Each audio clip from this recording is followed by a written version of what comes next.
I want you to put yourself 40 miles offshore. Oh, yeah, right in the middle of it. Literally entirely surrounded by the Atlantic Ocean. It is July 9th.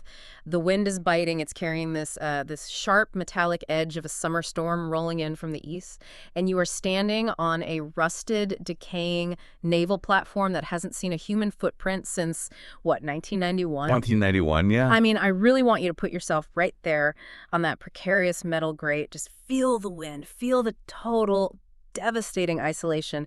But most importantly, and this is the kicker, feel the vibration. Yeah, hum. Yes. Yeah. There is this deep subsonic hum radiating up through the steel pillars. It is literally rattling your jaw. It's buzzing in the roots of your back teeth. You are Shawn. You are holding a heavy pair of wire cutters. Your hands are numb. And you look over the rail. And down there, right down there in the water. Right.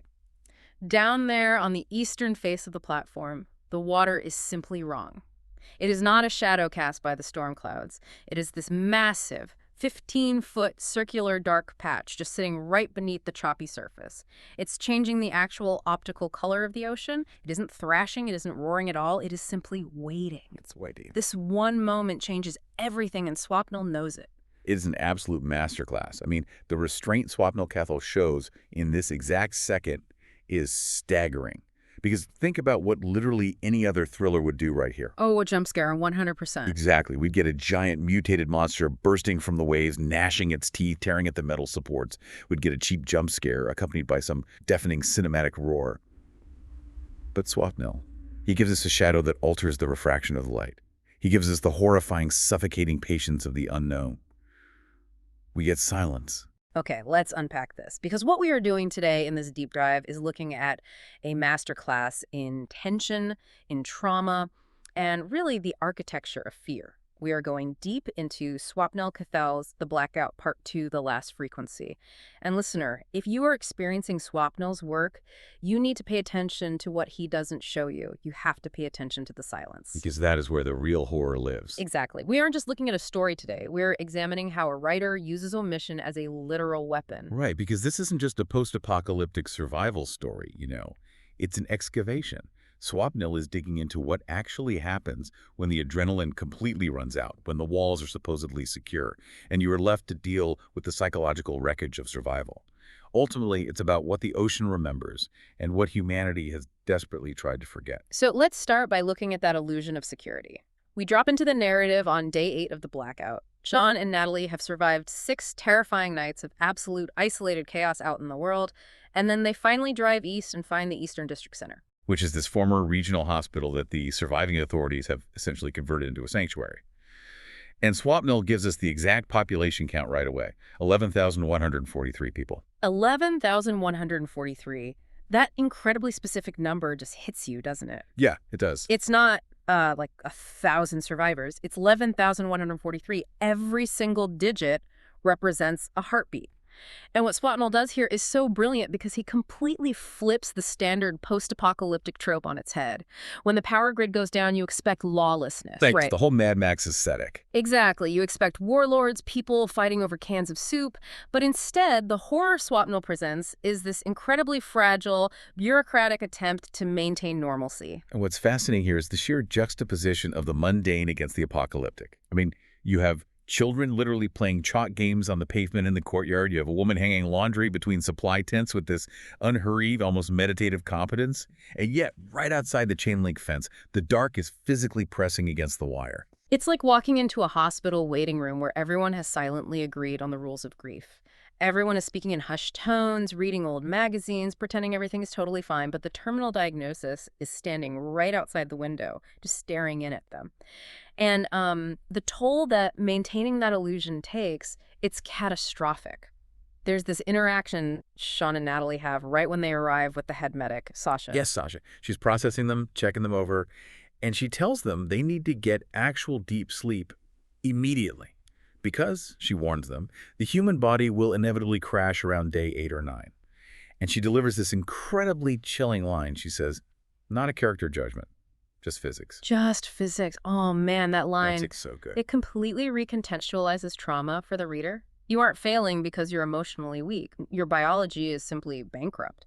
I mean, your adrenal glands have been pumping cortisol and epinephrine into your bloodstream for a week straight to keep you running from the dark. But the human endocrine system is not an infinite well. Right, it has limits. When those neurotransmitters deplete, your central nervous system initiates a hard shutdown. Swapnil is making us feel the actual physical weight of chronic survival. He's rooting the horror in biology, not Yep. just psychology. Yeah. And the brilliance of Swapnil's pacing is that he explains this biological crash, and then he doesn't let them rest. Ugh. He doesn't let us rest. Yeah. Because immediately after establishing this desperate need for recovery, we get the breach moment. Oh my God, yes. First dark, day 9. Shawn is physically exhausted, barely holding himself together, and he's looking out the window of the center. And out on the perimeter, the generator stumbles. It's a failing unit, trying to shoulder the load of the entire compound. The lights on the north fence drop to a third of their output. They go from this blinding protective white to a low, dying amber glow. I actually got chills reading that section because Shawn is watching that amber light, and he sees it, the Mojer. But again, look at Swapnil's architectural choices here. He totally defies expectation. The creature doesn't hurl itself at the fence, it doesn't roar, it comes in low, shifting its weight onto its hands, and it tests the light. It tests the boundary. It's the intelligence of the movement that's terrifying. It's not driven by blind, feral hunger. It's orienting. It's listening to the sound of Shawn's heartbeat through the glass or the micro-settling of the building's foundation. It is calculating the structural integrity of the sanctuary. And I need to explain how Swapnil writes this visual because it is so specific. When Shawn pulls the manual alarm, which by the way isn't an electronic siren, but a loud mechanical bell because the grid is failing, the backup floodlights kick in. And what does the creature do? It vanishes, but not by running away. Exactly. It doesn't sprint into the woods. Swapnil describes it like cuttlefish instantly matching the ambient light of the seabed. It's as if their cellular structure, their chromatophores, just shift to swallow the ambient shadows. It folds back into the dark. It just ceases to be visible. It ceases to be visible. It is so chilling because it tells us exactly how these things operate. They probe, they learn, they have this rapid evolutionary learning curve. And in that moment, Shawn realizes his nightmare out in the world wasn't exaggerated by his panic. He hadn't built it into something worse in his head. The threat was exactly as hyper-intelligent and patient as he remembered. If we connect this to the bigger picture, this interaction at the fence is a microcosm of the entire novel. Swapnil is moving us from the immediate visceral threat of a monster at the gate to something far more insidious. Because understanding how they hunt leads to the terrifying question of why they are here. And this is where the story shifts from a survival narrative into a deep investigative thriller. Enter Dr. Helen Marsh. Right, Dr. Marsh, the woman secluded in the upper offices with the whiteboard, the maps, and the stacks of declassified naval intel. This is the moment Swapnil turns the book into this incredible true crime investigative corkboard, and we, the readers, are invited to connect the strings. We are suddenly looking at an anomaly that didn't start with the July blackout. Yeah. Dr. Marsh has been pulling historical records, looking for patterns in the deep ocean. She points to a 1968 United States Navy submarine, the USS Scorpion, which went down near the Azores under highly classified circumstances. Wow. Then she brings up a 1974 Coast Guard pilot whose magnetic compass ran exactly 6 degrees off for 40 continuous minutes over open water, accompanied by severe structural vibration. And then the 1981 oceanographic vessel, the one that dropped hydrophones into the deep sound channel and captured 47 minutes of audio so profoundly disturbing that the lead acoustic analyst requested immediate reassignment and never published a single paper again. Never again. Swapnil isn't just throwing random dates at us. He is building a rigorous, documented history of an acoustic anomaly. Which brings us to the crowning jewel of Dr. Marsh's corkboard, Petty Officer Dale Renfro's acoustic logs from the 1960s. The initialism he coined in his reports. Major below. Yes, major below, shorthand for an unidentified major movement beneath the surface. And listener, think about the linguistics of that. Think about the drift of language over decades. Major below. Major. Mojer. It's brilliant. Swapnil is tracking the evolution of a word. Over 60 years, sterile military shorthand mutates into a mythological terror. Wait, stop. Did you see what Swapnil did there? Think about the implication of that mutation. When Shawn was hiding in his house on night 6 of the blackout, terrified out of his mind, he called them Mojers. He thought he made the word up. But Swapnil is telling us he didn't invent it. He remembered it. Right, it was already there. The word had seeped into the cultural groundwater. It was an inherited collective dread that humanity passed down without even realizing what we were whispering about. The monsters didn't fall from the sky when the grid failed. They were already here, in the deep water. And we handed them a megaphone. Because what Dr. Marsh discovers isn't that the blackout created the creatures. It's that the grid failing destabilized an old, forgotten acoustic monitoring system offshore. Think about how marine acoustic networks like the real-world SOSIS system work. You have these massive hydrophone arrays sitting on the ocean floor, utilizing the SOFAR channel, a deep layer of the ocean where sound travels at its absolute minimum speed, allowing low-frequency acoustic waves to propagate for thousands of miles without losing energy. Right, like an acoustic highway. Exactly. And Dr. Marsh realizes that decades ago, the military built a monitoring node on that rusted platform 40 miles offshore. But due to administrative failure, someone filed a shutdown order in the 90s, the funding was cut, the paperwork was archived, but nobody actually went out on a boat to physically turn the transmitters off. The node was left on standby. Typical. Right. So when the mainland grid crashed in July, the platform's automated backup systems kicked in. But without the regulating software from the mainland, the arrays began broadcasting a massive, unregulated subsonic frequency into the SOFAR channel. So, to put it simply, we are being destroyed by the machines we forgot to turn off. The legacy code of the military-industrial complex. Precisely. It is the horror of institutional memory versus administrative failure. The machines created a door. The frequency isn't just noise to the Mojers, it's an attractor. It resonates with their biology, it sounds like home, and it is pulling them from the deep ocean trenches straight to the eastern seaboard. This is a terrifying parallel to our own digital infrastructure today. I mean, think about the legacy systems running our power grids, the automated stock trading algorithms, the old server farms running code that the original app programmers died before documenting. Swapnil is warning us about the ghost in the machine of modern bureaucracy. We build systems too complex to dismantle, and then we just walk away and hope they don't break. And that realization creates a massive, seemingly insurmountable problem inside the center itself. Because once Dr. Marsh knows the door is open, she has a moral obligation to close it. She knows there's a massive convergence event coming in mid-July as the frequency peaks.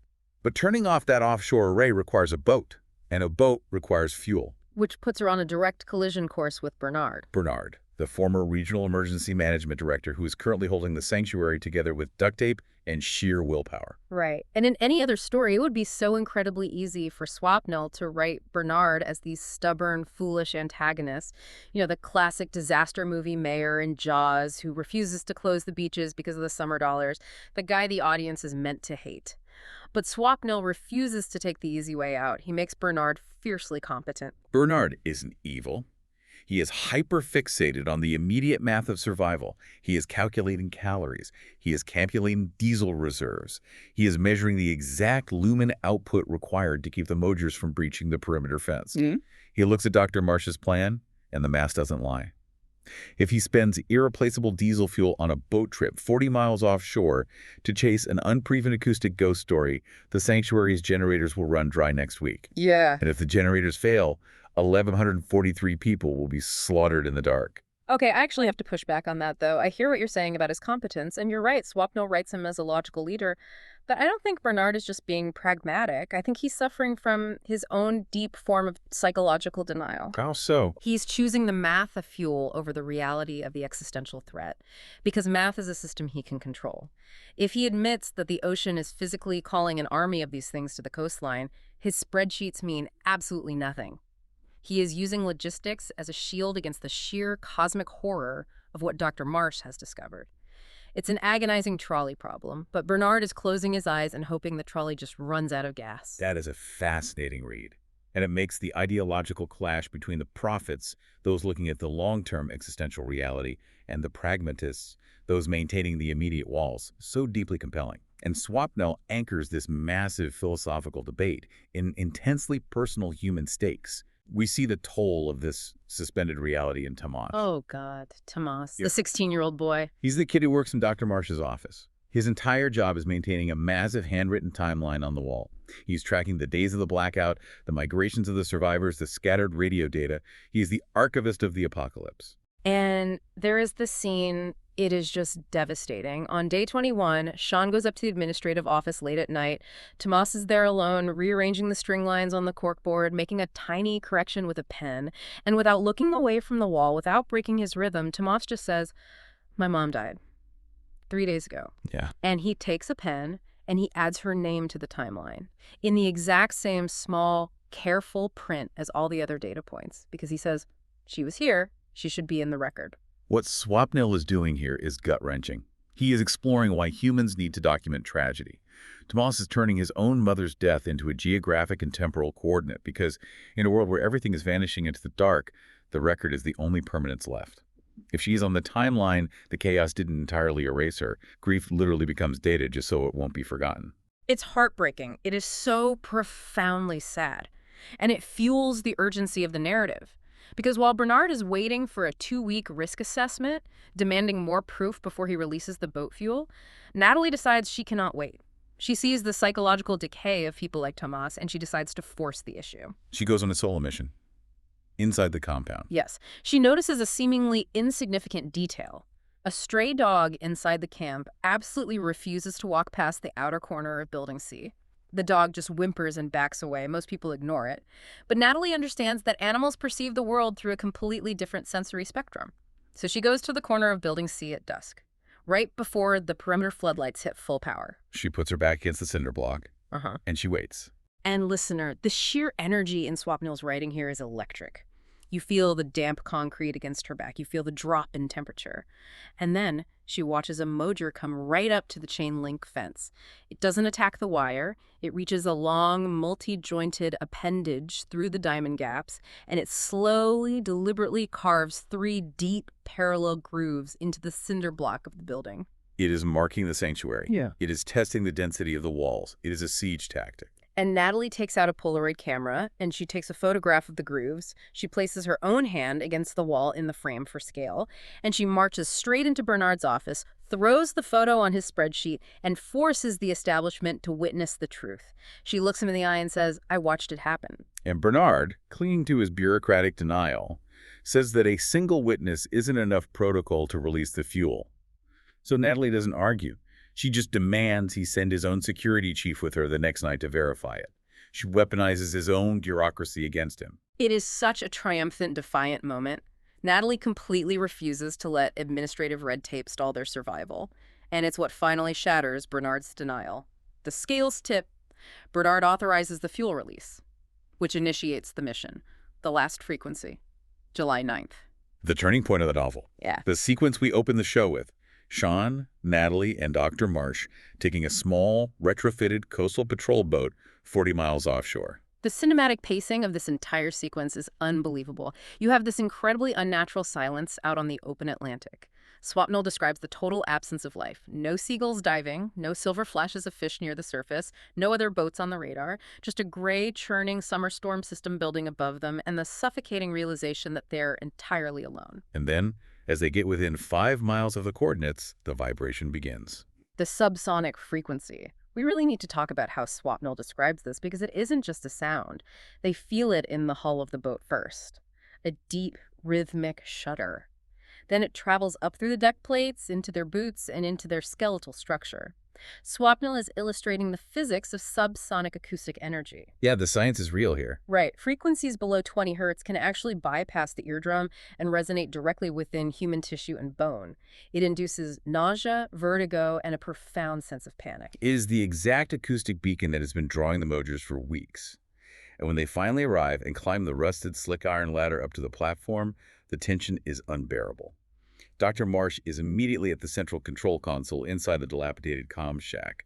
She realizes the military software is locked, meaning she needs 25 agonizing minutes to physically bypass a secondary electrical relay. Which leaves Shawn outside, on the exposed, wind-battered northeast corner of the platform, standing over the array junction box with the wire cutters, waiting for her signal to sever the hard lines. And this is it, the hook. He looks over the rail. The water changes optical density. The 15-foot shadow emerges from the deep, swallowing the ambient light. The Mojer is right there, hovering inches beneath the surface, directly below him, waiting. And here's the genius of Shawn as a character. He stays silent. He doesn't key the radio. He doesn't shout for Natalie. He doesn't scream for Dr. Marsh to hurry. He grips the railing, his knuckles white, and he just watches this unfathomable apex predator for 25 minutes. Why? Why doesn't he tell us? Well, because he knows the psychology of panic. If he tells Dr. Marsh that the creature is 20 feet away, her hands will shake. She might cross a wire, she might fail the bypass. If he tells Natalie, she might rush out onto the slit grate to protect him and fall. Shawn holds the absolute mind-breaking horror of that moment entirely inside himself to protect the people he loves. It is an act of profound, silent sacrifice. He absorbs the terror so they don't have to. And that completely changes how we view his character's arc. He isn't just a survivor anymore, he is a protector of the mind. And when Dr. Marsh finally yells, "Cut it," and Shawn severs the thick cables, the red indicator light on the junction box dies. The subsonic vibration in the metal instantly ceases. The platform goes dead. And the shadow in the water, it doesn't lunge, it doesn't breach the surface to drag him down in a fit of rage. Swapnil gives us that brilliant restraint again. The shadow just slowly disperses, it dissolves back into the deep water like a cloud shadow passing over a field. This raises an incredibly important question, though. A deeply unsettling philosophical question that Swapnil leaves hanging over the narrative. What does it actually mean to turn off a beacon that is calling something home? Right. So what does this all mean? It introduces a profound existential dread. These creatures, the Mojers, they aren't inherently evil in the cinematic malicious sense. They aren't demons. They are biological entities that were summoned by our machines. They were drawn across the ocean floor by a frequency that resonated with something ancient and migratory in their biology, we call them here. And now, the signal is gone. The lighthouse has been turned off. Oh, wow, they are stranded. Exactly. They're stranded on the coast. The frequency dispersed them, but they didn't vanish into thin air. They are still out there, wandering the dark of the eastern seaboard, entirely lost. Which leads directly into the aftermath, the impact. Because returning to the mainland isn't a victory parade. July 13th. The convergence window that Dr. Marsh predicted comes and goes. The fuel reserves hold. The lights on the fence stay bright. Survival is ostensibly secure. Bernard gets on the PA system and tells the sanctuary, back to schedule. And this is where Swapnil delivers what I think is the true emotional climax of the entire book. It's not the offshore mission. It's not the wire cutters. It's what happens at 11:20 in the morning on July 13th, sitting on a wooden bench in the courtyard. Natalie. Natalie finally has an hour to herself. The adrenaline has completely left her system. She sits down and she takes off her old leather boots, the ones she's been wearing, carrying, and repairing since day 8 of the blackout. She looks at the left boot, and the sole is finally completely split. Oh, man. She takes out a roll of duct tape to try and fix it one more time, and as she pulls the old frayed tape away, it's soft with dampness. The sole separates entirely from the leather. Yeah. And she smells it. The smell of it. Yes, the wet leather smells exactly like the first 6 nights of the blackout. It smells like the mud and the fear from before she met Shawn. Before the sanctuary. When she was completely alone in the dark, hunted and terrified. And she breaks. She just breaks. She just sits on that wooden bench, holding this ruined, useless piece of footwear, and she starts crying. And she cannot stop. Her shoulders are shaking. She is sobbing into her hands over a broken boot. This is the neuroscience of delayed trauma in action. During a crisis, the human amygdala suppresses emotional processing to prioritize immediate physical survival. You literally do not have the neurological bandwidth to process grief when you are running for your life. Swapnil describes it perfectly. She had been holding her emotions together the way you hold a full cup walking fast. She kept the surface still through the initial survival, through the offshore platform, through the constant burning hypervigilance. And now that she finally stops moving, the water spills over. It's not the apocalypse that breaks her. It's the sheer grinding exhaustion of having to maintain her own survival. It's the realization that she has to wake up tomorrow and find new shoes. And notice how Swapnil writes the interaction that follows. Sasha, the medic we met on day 8, finds Natalie crying on the bench. A lesser writer would have Sasha rush over, wrap her in a tight hug, and whisper platitudes about how everything is going to be okay. But Swapnil doesn't do that. Sasha doesn't hug her. She doesn't even touch her. She just sits down on the far end of the bench, leaves a foot of space between them, and looks away at the fence. She offers Natalie the profound mercy of indifference. She lets Natalie fall apart without making her feel like a spectacle. Sasha just lights a cigarette and says, "First one's the worst.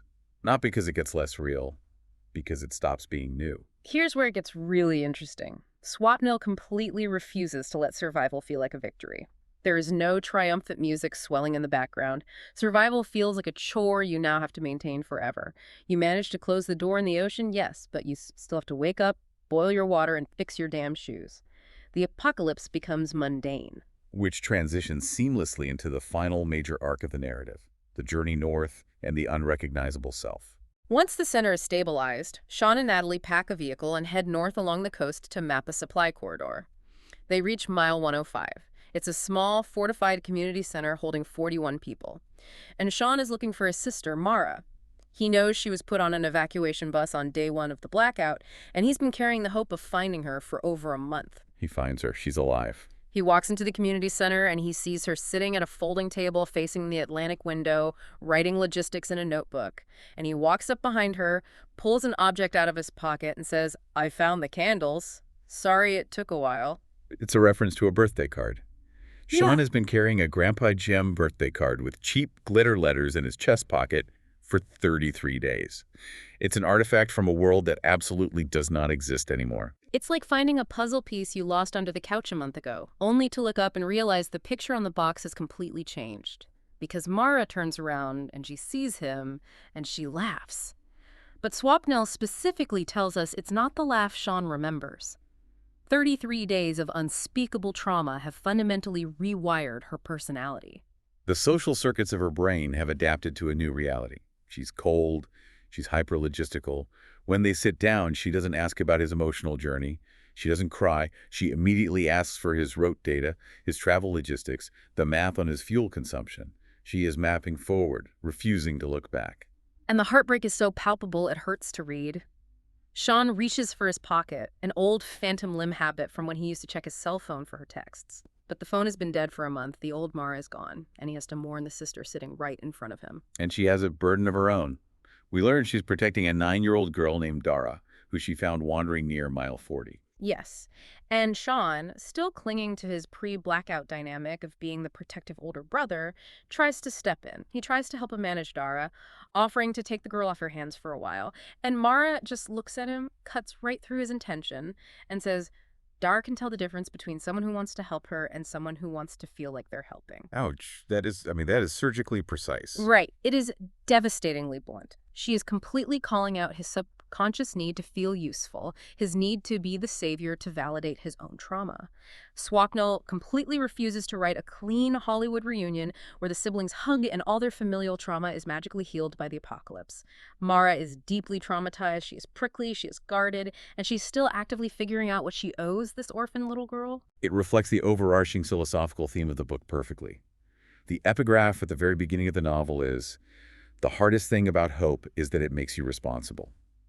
Mara embodies that quote.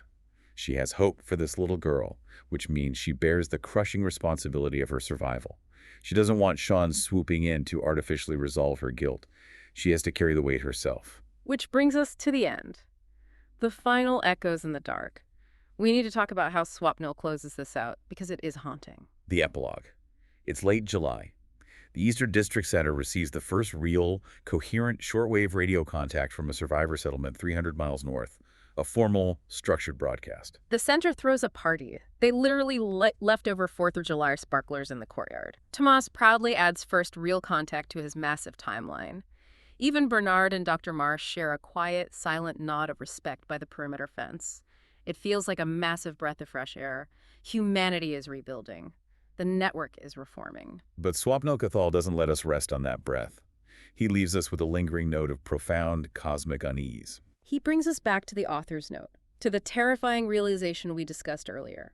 Shawn didn't invent the word mojer. He remembered it. Swapnil writes in the final pages, I find that more unsettling than anything else in the book. The concept of inherited collective dread.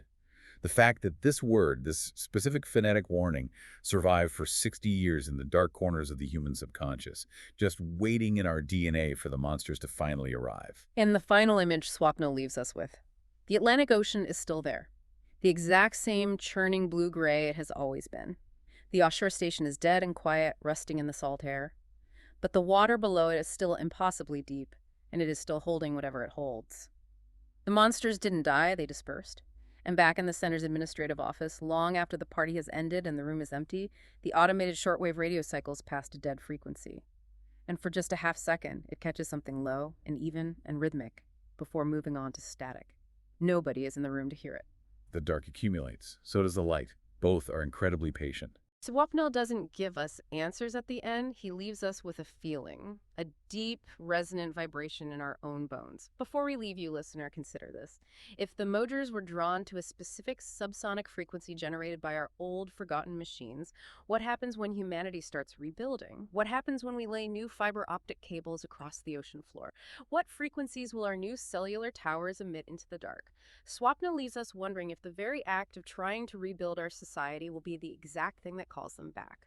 Think about the systems we leave running in the dark in our own world because we think no one is listening. But something is always listening. This isn't just a story, it's an echo.